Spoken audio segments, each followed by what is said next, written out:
Hey guys, welcome back to rebuilding the 351 Windsor out of my F100.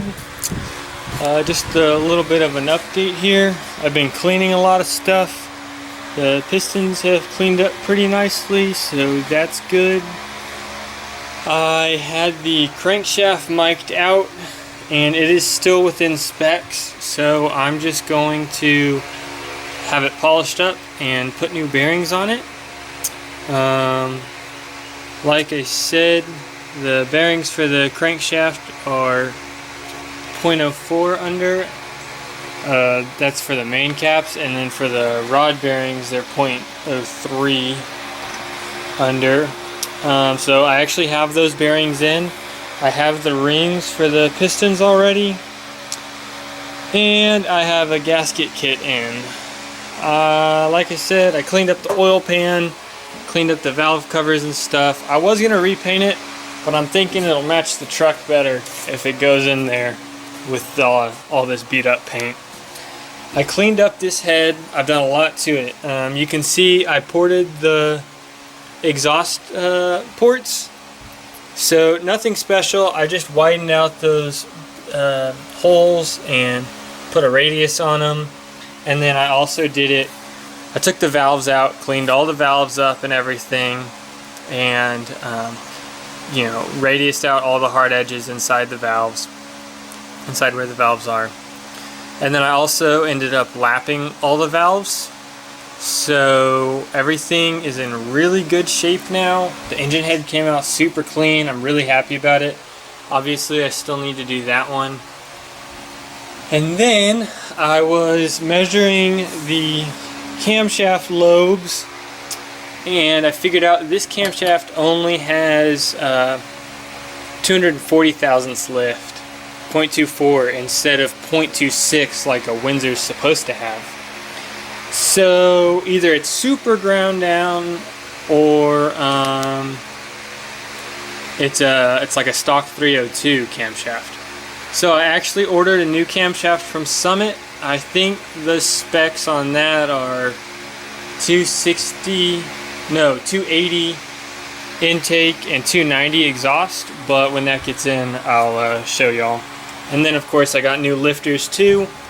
One of the things with these lifters is, I don't know if it'll show up on video, but they've all got a little, you can kind of see that circle there.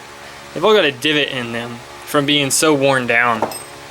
And I think that's causing a lot of noise in my valve train, because they're worn down and the camshaft's so worn down that there's just too much tolerance in there. So hopefully that helps a lot.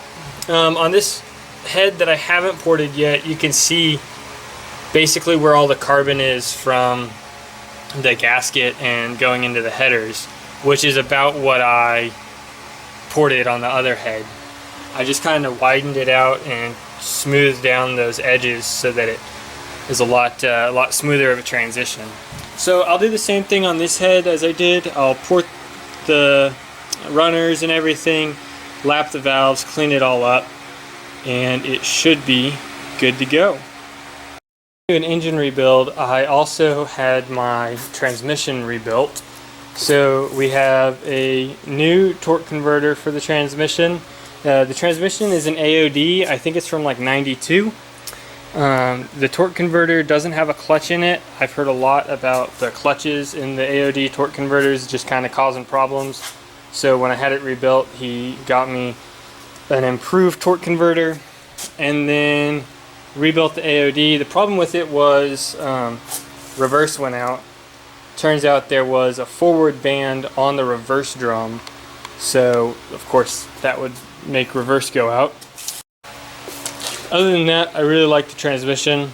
It has overdrive, of course, so it's been a really great transmission for the truck, and it bolted basically right in where the C4 goes, so it was really great. So I'm gonna be taking the valves out of this engine head. It's the second one I gotta clean up, and I don't have a spring compressor, so I'm going to show you the redneck way of doing it.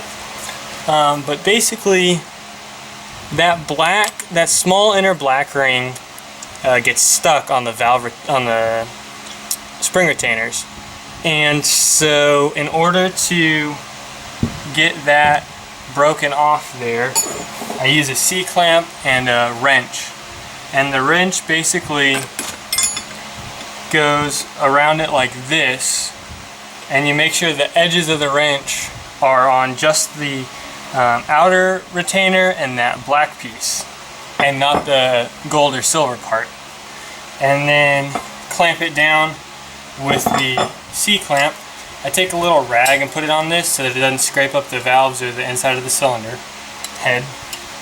And then you'll see it'll crack it free, and then you've got to move this kind of to the side a little bit more, but you want an open-ended wrench like this so that when you compress it, the valve stem will still shoot up, will stay up, and then it'll free up the golden valve retainers and you can pull them out. So I'm going to do that and you can watch what happens.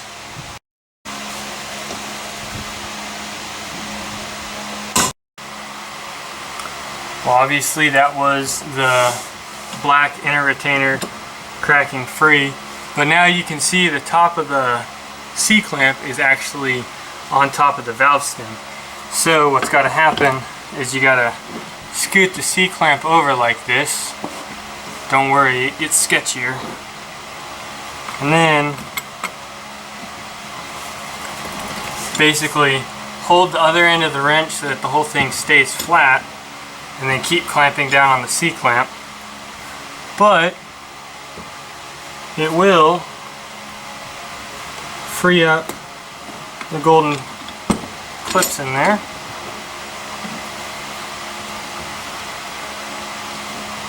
And then you use a screwdriver or whatever you have, and you get in there and you pull those things out and you're good to go. So I can't actually recommend this because it's super dangerous without the spring clamp, but we got the retainers out, and then the spring and that one retainer, and then it's this little black piece inside that gets stuck around the two retainers right there, and that's what you got to break off. But got those out, and then sometimes there's a shim in the head like that, and that would go under the spring like that, and then your exhaust valve comes out.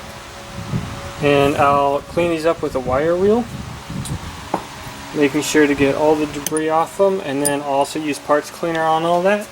And actually, that doesn't look half bad. It's a little dirty just because I let stuff get in there, but that ring right there looks really clean compared to the other head.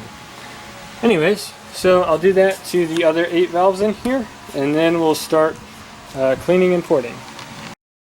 And this kind of gives you a better idea of how much is going on. So this is the factory port, and that's what I'm doing to it. So it's not perfect, but it's a little bit wider, and then of course it cuts out this sharp corner there and just smooths it out to a radius, and same there, just to free things up and help it flow a little bit better.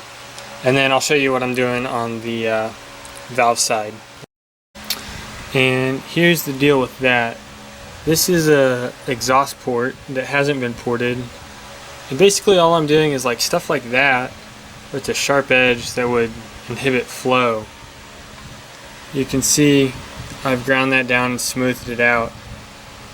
It's still kind of there. It's not like it's all the way gone, but if you run your finger by it now, it's not a sharp edge like that. And then also around the ring here, not on the valve seat, you got to be careful not to mess up the valve seat, but there are little ridges on the back side right here that you can shave down and flatten out.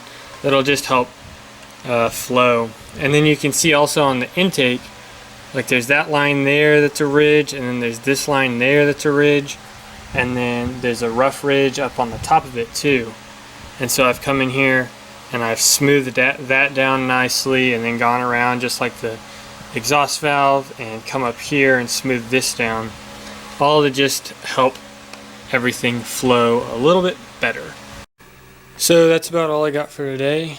I will hopefully have a new video up in a week or so, and soon I'll get to actually start assembling stuff. Thanks for watching.